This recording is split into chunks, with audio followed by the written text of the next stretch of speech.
Sono episodi di intemperanza giovanile che sono ormai ben noti e stamattina proprio abbiamo rafforzato i servizi, i controlli sulle autocorriere nella linea lì a Castelfranco per cercare di contenere il fenomeno. Ha un nome e un volto, ma soprattutto un'età che sorprende. 14 anni appena, il ragazzino che sabato all'ora di punta ha spruzzato dello spray al peperoncino a bordo di una corriera Mom che si trovava al parcheggio della stazione di Castelfranco.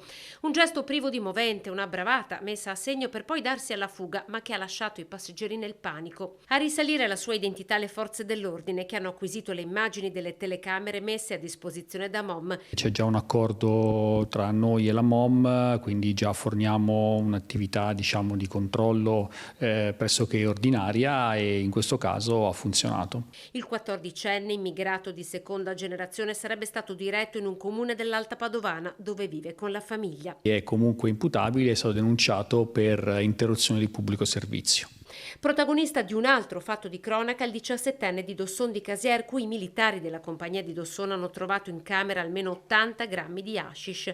La droga era nascosta in un puff, l'obiettivo venderla ai coetanei. È stato arrestato per spaccio. Il giudice minorile ha stabilito per il ragazzo la misura di permanenza nell'abitazione dei genitori con il permesso di frequentare la scuola. Era affidato invece ai servizi sociali un altro ragazzo, 17enne anche lui all'epoca dei fatti, oggi 23enne. Diversi gli episodi riconducibili a lui e per i quali aveva patteggiato una pena di quasi 4 anni, rapine, lesioni ed alcune estorsioni. Era a capo di una baby gang che aveva seminato il panico a Vittorio Veneto tra i giovanissimi nella zona del Quadrilatero.